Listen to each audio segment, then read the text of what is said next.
अरे सुना है तुमने, वो है ना गांव की सबसे सुंदर लड़की सांची, उसका ब्याह उसके घर वालों ने एक बूढ़े से कर दिया। उसके तो जवान बच्चे भी हैं। हाँ, ये तो मैंने भी सुना है और पूरे गांव में ये बात फैल गई है कि उसने अपने पति को मुंह भी नहीं लगाया, बल्कि उसका चक्कर अपने पति के जवान बेटे से ही चल गया। तौबा तौबा, कैसे कैसे दिन आ गए। आज की औरतें तो अपनी औलाद भी नहीं देखती। खैर, हमें क्या। दरअसल ये कहानी है सांची की। सांची गांव की सबसे सुंदर लड़की थी। उसके परिवार में सिर्फ वो और उसकी माँ जानवी रहते थे। घर के हालात खराब थे, कोई कमाने वाला नहीं था। सांची थोड़ी बहुत सिलाई करके घर चलाने लायक कमा लेती थी। इसी सब के चलते जानवी हमेशा चिंता में रहती थी। माँ, तू ऐसे चिंता में क्यों रहती है सदा? चिंता करने से तेरी तबीयत भी खराब हो जाती है। हमारे पास तो दवाई के लिए पैसे भी नहीं होते, फिर तू इतना क्यों सोचती है? इसलिए तो इतना सोचती हूँ बेटी, हमारे सर पे कोई नहीं है जो हमारा खर्चा उठा सके, हमारे बारे में सोच सके। माँ, मैं हूँ तो मैं करती हूँ ना काम, जितना भी मुझसे होता है। थोड़ी बहुत सिलाई करके घर में खाना पकाने लायक मैं कमा लेती हूँ। सिर्फ खाने से जीवन नहीं कटेगा बिटिया। तेरे से छोटी गांव की सारी लड़कियों की शादी हो चुकी है, एक तू ही है जो अभी तक कुंवारी बैठी है। हमारे पास तुझे देने को कुछ नहीं है, इसलिए कोई तेरे इतने सुंदर होने के बावजूद भी तुझसे ब्याह नहीं करता। बस यही चिंता मुझे खाए जा रही है। ब्याह भी हो जाएगा माँ, इतना मत सोचा कर। भगवान ने मेरे लिए भी किसी को तो बनाया ही होगा ना। हाँ बिटिया, सही बोल रही है। बस मेरी ये चिंता और मिट जाएगी माँ। चल अब सो जा, रात बहुत हो गई है। ये चिंता तो सांची को भी थी। हर कोई उसे कुंवारेपन का ताना देता था। शादी न होने पर उसे रोजाना लोगों के ताने सुनने पड़ते थे। अगले दिन सांची राशन लाने बाजार जा रही थी, तभी मोहल्ले के कुछ लड़कों ने उसे घेर लिया। अरे सांची, तुम्हारी शादी तो कहीं होती नहीं, हमसे ही दोस्ती कर लो दिल बहलाने के लिए। सही तो कह रहा है ये। तुमको सिलाई करके पैसा कमाने की भी जरूरत नहीं पड़ेगी, खर्चा भी तुम्हारा हम उठा लेंगे। अब पड़ोसी हैं, इतना हक तो बनता ही है हमारा। हाँ हाँ, एक मौका तो देकर देखो। अरे तुम्हारी सारी चिंताएं मिटा देंगे और तुम्हारी माँ की भी। जरा सी देर में पूरा मोहल्ला इकट्ठा हो जाता है। ये सब देखकर सांची काफी घबरा जाती है। देखो, मुझे जाने दो, मेरी माँ मेरा इंतजार कर रही होगी। भगवान के लिए मुझ पे दया करो, ऐसा क्यों कर रहे हो? ये सब देख मोहल्ले की औरतें सांची को बात बनाते हुए कहती हैं, अरे अबला नारी बनने का ड्रामा क्यों कर रही है? जब तेरी माँ तेरा ब्याह नहीं करती तो ये लड़के तो तुझे छेड़ेंगे ही ना, इसमें इनकी क्या गलती है? सही कहा बहन जी, अपनी सुंदरता का फायदा उठाती है ये सांची। ऐसे सज धज के बाहर निकलती है, लड़के तो पागल होंगे ही। और नहीं तो ना इसे शर्म है ना इसकी माँ को, तभी तो इसकी माँ इसकी कमाई खाती है, इसलिए इसकी शादी भी नहीं करती, उल्टा बाजार भी इसी को भेजती है। सही कहा, अगर इसे बाहर नहीं भेजेगी तो लड़के लट्टू कैसे होंगे? तौबा तौबा, पूरे मोहल्ले का नाम खराब कर दिया है इन माँ बेटियों ने। ये सुनकर सांची रोने लगती है। वो लड़के उस पर हंस रहे थे और पूरे मोहल्ले की औरतें और आदमी उसे ही गलत बोल रहे थे। दूर खड़ी सांची की माँ ये सब देख रही थी। मेरी बेटी के साथ इतना सब कुछ हो रहा है, मैं अगर इन लोगों को चुप करने गई तब ये सांची का जीना और मुश्किल कर देंगे। नहीं, मैं अब ये सब और बर्दाश्त नहीं कर सकती, मुझे कुछ करना होगा। जानवी सीधा घर आ जाती है। जब सांची घर आई तो रोते हुए अपनी माँ को सब सच बता देती है। ये लोग ऐसा क्यों कर रहे हैं मेरे साथ माँ? क्या जिस लड़की की शादी नहीं होती उसका समाज में रहने का कोई अधिकार नहीं होता? ये दुनिया ऐसी ही है बिटिया, जितना कोई दबता है उसे उतना ही दबाया जाता है, और जिसके सर पे कोई नहीं होता उसका दुनिया ऐसा ही तमाशा बनाती है। मैंने देखा वो सब जो तेरे साथ हुआ, मैं वही थी बिटिया। माँ, अगर तू वहाँ थी तो मुझे बचाने क्यों नहीं आई? क्यों उन लोगों को कुछ नहीं कहा? क्योंकि मेरे बोलने से भी उनके मुंह बंद नहीं होते बिटिया, इसलिए अब मैंने सोच लिया है मुझे क्या करना है, तभी उन लोगों के मुंह बंद होंगे। मैं बाहर जा रही हूँ, थोड़ी देर में आ जाऊंगी। लेकिन माँ, तू कहाँ जा रही है और कैसे होंगे इनके मुंह बंद? वापस आकर बताऊंगी बिटिया, तू दरवाजा बंद कर लेना। जानवी सीधा घर से निकल जाती है और सांची सोच में पड़ जाती है। उधर जानवी चलते हुए गांव के एक जमींदार सेठ तुलसीराम के घर जाती है और तुलसीराम के सामने अपने हाथ जोड़ लेती है। मदद कीजिए सेठ जी, बड़ी उम्मीद लेकर आई हूँ आपके पास। तुम यहाँ जानवी, कहो कैसी मदद चाहिए तुमको? आप मेरे पति के मित्र थे, आपने हमारी बहुत बार मदद की है। आप तो जानते ही हैं, साची बिटिया का विवाह कहीं नहीं हो पा रहा है क्योंकि हमारे पास देने को धन नहीं है। तो क्या तुम मुझसे धन मांगने आई हो? नहीं सेठ जी, आपको याद है आपने कुछ समय पहले एक रिश्ता बताया था। मैं उसी घर में अपनी साची का ब्याह करने को तैयार हूँ। आप एक बार उनसे बात कर लीजिए। लेकिन तुमने तो वो रिश्ता ठुकरा दिया था। अब ऐसा क्या हो गया जो वो रिश्ता करना चाहती हो? बहुत बड़ी मजबूरी है सेठ जी, भगवान के लिए मदद कीजिए। उन लोगों से बात कीजिए और बारात लाने को कहिए। जानवी सेठ तुलसीराम को मोहल्ले में हुई सारी बातें बता देती है। ये सब तो बहुत गलत हुआ सांची बिटिया के साथ, लेकिन क्या तुमने उस रिश्ते के बारे में सांची बिटिया को बताया है? क्या वो तैयार है इस रिश्ते के लिए? ऐसा तो नहीं कि वो रिश्ते को मना कर दे, नहीं तो मेरी बेइज्जती हो जाएगी। नहीं सेठ जी, साची को मनाने की जिम्मेदारी मेरी है। आपकी इज्जत को आज भी नहीं आएगी, आप बेफिक्र रहिए। फिर ठीक है, आज से ठीक 6 दिन बाद बारात आ जाएगी। बस तुम सांची बिटिया को तैयार रखना। आपका बहुत बहुत धन्यवाद सेठ जी, आपकी वजह से मेरी सबसे बड़ी चिंता दूर हो जाएगी। मैं चलती हूँ, बहुत सारी तैयारियाँ करनी है। जानवी घर आ जाती है। उसे इतना खुश देखकर सांची पूछती है, तू आ गई माँ? मैं कब से तेरा इंतजार कर रही थी। वैसे तू इतनी खुश क्यों है माँ? ऐसा भी क्या हो गया? हाँ बेटा, बात ही ऐसी है। मैंने तेरा रिश्ता पक्का कर दिया है। आज से पूरे 6 दिन बाद तेरी बारात आएगी, तेरी डोली उठेगी। अब देखना सबके मुंह बंद हो जाएंगे। ये सुनकर सांची के होश ही उड़ जाते हैं। उसे तो जैसे यकीन ही नहीं आता। पहले ये बता माँ, बिना धन मांगे कोई मुझसे ब्याह करने को तैयार कैसे हो गया? तू अच्छे से जानती है ना, गांव का कोई भी इंसान बिना धन के मुझसे ब्याह करने को राजी नहीं है। तू सही कह रही है, अभी तक कोई राजी नहीं था, पर अब एक इंसान है जो तुझसे बिना धन के भी ब्याह करेगा। तू अपनी माँ पे भरोसा रख, तेरे लिए सब अच्छा होगा। पर माँ, मेरा ब्याह होगा किससे? एक बार बता तो सही। जल्दी बताऊंगी, तू ज्यादा सोच मत। बस अब तू अपने ब्याह की तैयारी शुरू कर दे। इतना बोल उसकी माँ काम में लग जाती है और सांची की तो खुशी का ठिकाना ही नहीं रहता। मैंने तो उम्मीद ही छोड़ दी थी कि कोई मुझसे ब्याह भी करेगा। हे भगवान, तेरा लाख लाख धन्यवाद। अब मैं भी एक इज्जत की सफल जिंदगी जी। अगले दिन होते ही जानवी ने पूरा मोहल्ला इकट्ठा कर लिया और चिल्लाकर बोली, सुनो सुनो सब सुनो, इधर आओ सब। अरे ऐसा भी क्या हो गया बहन? सब ठीक तो है ना? चिल्ला तो ऐसे रही हो जैसे तेरी साची का ब्याह होने वाला है। बताती हूँ, सब बताती हूँ। जिसने कल मेरी बेटी को जलील किया, उन सब के लिए ये करारा जवाब है कि आज से 5 दिन बाद मेरी बिटिया साची का ब्याह है। इसलिए आप सब जरूर आना ताकि आप सबके मुंह बंद हो सके। ये सब सुनकर तो पूरा मोहल्ला हैरान ही रह गया। ये कैसे संभव है? साची से कौन शादी करेगा? हाँ, ये तो एक तरह का चमत्कार ही हो गया। ब्याह में जाकर देखना तो पड़ेगा कि आखिर कौन साची से ब्याह करने को तैयार हो गया, वो भी बिना धन के। पूरा मोहल्ला हैरान था। तो वही ब्याह से एक दिन पहले साची ने अपनी माँ से पूछा, कल मेरा ब्याह है माँ, अब तो बता दे मेरा ब्याह होगा किससे? ठीक है बताती हूँ, पर तुझे ये ब्याह करना ही होगा क्योंकि पूरे मोहल्ले में चिल्ला चिल्ला कर मैंने तेरे ब्याह के बारे में सीना ठोक कर बोला है। अगर ये विवाह नहीं हुआ तो मैं मर जाऊंगी, खुद ही जान ले लूंगी। तभी जानवी जो बताती है उसे सुनकर सांची के होश उड़ जाते हैं। उसे अपने कानों पर यकीन नहीं आता। इतना बड़ा धोखा माँ, मुझसे एक बार पूछा भी नहीं। ये तूने सही नहीं किया माँ, पर मैं ये ब्याह करूँगी, तेरी इज्जत पे आँच नहीं आने दूंगी। दुखी सांची हालातों से मजबूर होकर अगले दिन वो शादी कर लेती है। पूरा मोहल्ला उसके पति को देखने आया तो सब लोग सोच में पड़ जाते हैं।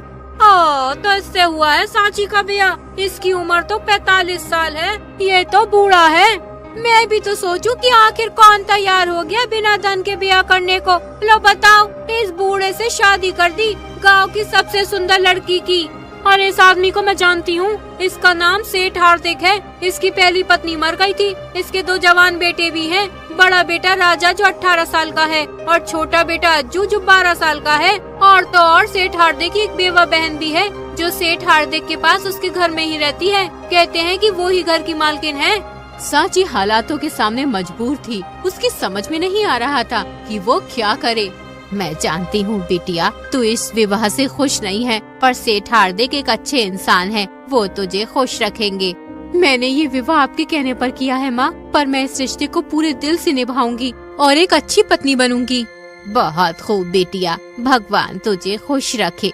साची अपने ससुराल आ जाती है। आते ही उसका पति हार्दिक उससे कह देता है, मैंने तुमसे ब्याह केवल अपने मान सम्मान और समाज में इज्जत की वजह से किया। मैं अपनी मरी हुई पत्नी को भूला नहीं हूँ, इसलिए मैं कभी भी तुमसे प्रेम नहीं कर सकता।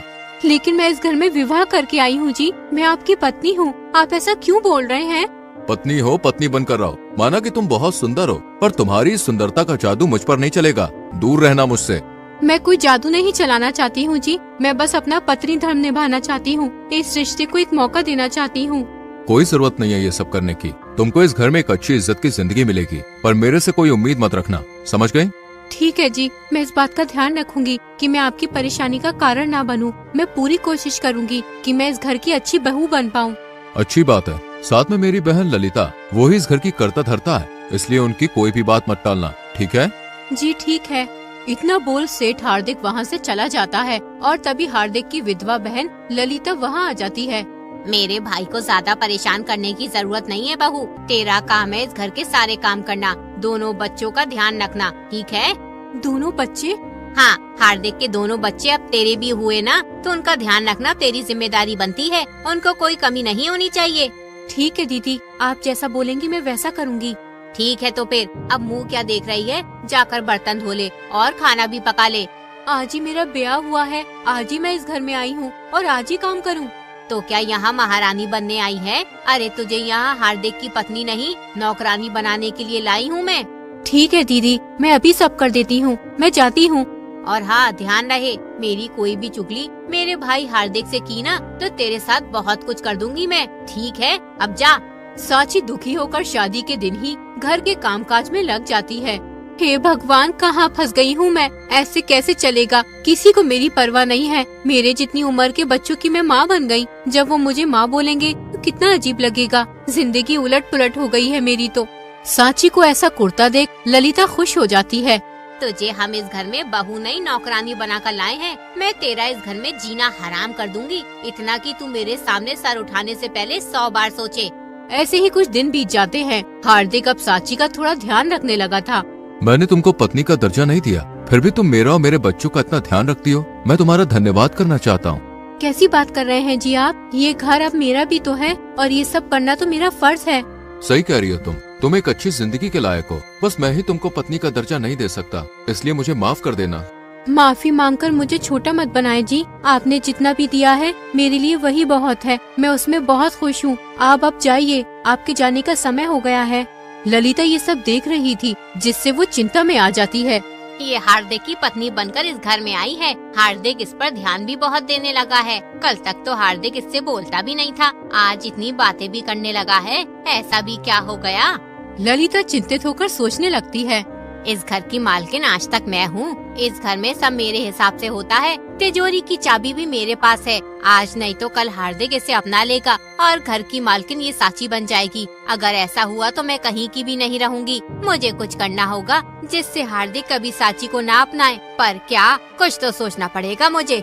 ऐसे ही 2 दिन बीत जाते हैं। ललिता को कुछ समझ नहीं आता कि वो क्या करे। उस दिन साची घर का काम कर रही थी, तभी उसके पति का बड़ा बेटा राजा कहता है, आप अकेले घर का सारा काम करती रहती हो, कोई आपकी मदद भी नहीं करता। आप बहुत थक जाती होंगी ना? थक तो जाती हूँ, पर इस घर की बहू हूँ मैं, तो जिम्मेदारी तो निभानी ही पड़ेगी ना। आपको पता है, जब पिताजी की शादी की बात चली थी तो मैं चिंता में आ गया था कि पता नहीं कैसी औरत हमारे घर में आएगी। पर अब मैं बेफिक्र हूँ कि आप जैसी अच्छी लड़की मेरे पिता की जिंदगी में आई, जो सबका ख्याल रखती है। ये सुनकर साची खुश हो जाती है। अगर ऐसा है तो ये मेरे लिए बहुत ही खुशी की बात है। मैं आगे भी कोशिश करूँगी कि मैं सबका ध्यान रख सकूँ। ये तो बहुत अच्छी बात है। चलिए, मैं भी आपके काम में थोड़ी मदद कर देता हूँ। ललिता ने ऐसे राजा और साची को बात करते हुए देखा तो वो खुश हो जाती है। समझ गई अब मुझे क्या करना है। मुझे हार्दिक को ये सब बताना होगा। ललिता हार्दिक के पास जाकर कहती है, मेरे भाई हार्दिक, मुझे तुझसे जरूरी बात करनी है, वरना तो अनर्थ हो जाएगा। हाँ दीदी बोलिए, सब ठीक तो है ना? आप परेशान दिख रही हैं।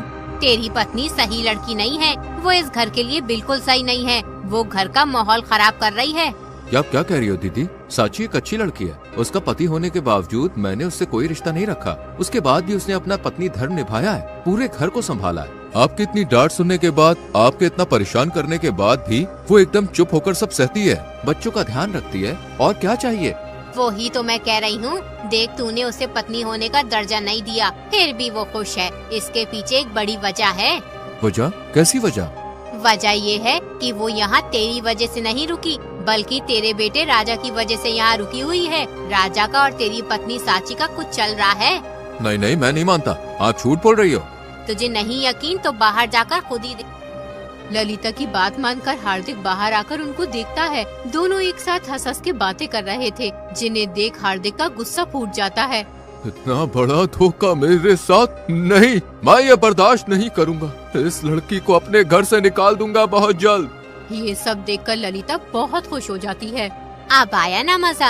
अब ये सांची मेरे घर में नहीं रहेगी और ये घर पहले की तरह मेरा हो जाएगा। कई दिन बीत जाते हैं, पर हार्दिक का गुस्सा शांत नहीं हो रहा था। उसने कई बार राजा और सांची को साथ देखा और एक दिन हार्दिक बर्दाश्त ही नहीं कर पाया और उसे घर से निकालकर बाहर खड़ा कर दिया। निकल जाओ मेरे घर से, तुम मुझे अपने घर में नहीं चाहिए। आप मुझे घर से क्यों निकाल रहे हैं जी? कोई देखेगा तो क्या कहेगा? कहेगा तो कहने दो, मेरे घर में रहकर मुझसे ही गद्दारी की है तुमने। अरे अगर मैं पति होने का फर्ज नहीं निभा पाया तो तुम मुझे धोखा दोगी। कौन सा धोखा जी? मैंने कोई धोखा नहीं दिया। भले ही आपने मुझे पत्नी का दर्जा नहीं दिया, पर मैंने अपने पत्नी होने के सारे फर्ज निभाए हैं। सच जानना चाहती हो ना? तो सुनो, अगर मैं पति नहीं बन पाया तो तुमने मेरे बेटे राजा को अपने प्रेम जाल में फंसा लिया। सोचा होगा मैं तो इतनी सुंदर हूँ, मेरे प्यार के जाल में फंसी जाएगा।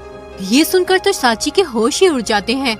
ये आप क्या बोल रहे हो जी? भले ही राजा मेरी उम्र का है, पर रिश्ते में वो मेरा बेटा ही लगता है। उसके बारे में मैं ऐसा कुछ भी नहीं सोच सकती। झूठ मत बोलो, मैंने खुद देखा है तुम दोनों को साथ में हंसते हुए, बातें करते हुए, साथ में काम करते हुए। तुमने क्या सोचा कि तुम ये सब करती रहोगी और मुझे कुछ पता नहीं चलेगा? जाओ, निकल जाओ मेरे घर से। ये सब सुनकर सांची दुख से भर जाती है और मायूस होकर कहती है, मेरी शादी आपसे मेरी माँ ने करवाई थी बिना मर्जी के, क्योंकि आप मेरी उम्र से ज्यादा बड़े हैं। पर मैंने अपनी माँ की इज्जत रखने के लिए ये ब्याह कर लिया था। उसके बाद आपने मुझे पत्नी मानने से मना कर दिया था, फिर भी मैंने दिल से ये रिश्ता निभाया बिना किसी खोट के। आपकी बहन ललिता ने मेरा दिन रात जीना हराम कर दिया, फिर भी मैंने ये रिश्ता निभाया और कोई शिकायत नहीं की। और सिर्फ आपका बेटा था राजा, जिसने मेरा सगा बेटा ना होते हुए भी मुझे माँ की तरह इज्जत दी, और आपने उसको लेकर ही मुझ पर इल्जाम लगा दिया। ये आपने सही नहीं किया जी, ये मैं बर्दाश्त नहीं करूँगी, इसलिए मैं चली जाऊंगी इस घर को छोड़कर। तभी राजा वहाँ आ जाता है। पिताजी, आपने इन पर शक भी कैसे किया? अरे आपके लिए इनसे अच्छा कोई और हो ही नहीं सकता। और आपने सोच भी कैसे लिया कि मैं अपनी माँ पर गंदी नजर रखूंगा? कैसे मानूं तुम दोनों की बात, और क्यों? पिताजी, मैंने सुना था बुआ को एक पड़ोसन से बात करते हुए उन्होंने ही आपको गलत फहमी में डाला है। ये सब उन्होंने माँ को घर से निकलवाने की ये साजिश रची है। ये सब सुनकर हार्दिक सांची के सामने अपने हाथ जोड़ लेता है। मुझसे बहुत बड़ी गलती हो गई जो मैंने तुम पर शक किया। मैं समझ गया कि ये सब मेरी बहन ललिता ने किया ताकि वो इस घर में बनी रहे। अब मैं समझ गया हूँ, अपनी बहन की सारी चाल समझ गया हूँ। मुझे माफ कर दो और बस एक मौका दे दो। मैं एक अच्छा पति बनकर दिखाऊंगा और तुमको पत्नी होने का दर्जा भी दूंगा। आज से मेरे लिए तुम सबसे ऊपर हो। ये सुनकर सांची भी खुश हो जाती है। अगर आपने दिल से माफी मांगी है तो मैं आपको ये मौका जरूर दूंगी। मैंने आपको माफ किया। उसके बाद सांची और हार्दिक एक प्यार भरी सुखद जिंदगी बिताने लगे। अब सांची की जिंदगी भी सुकून से भर गई थी।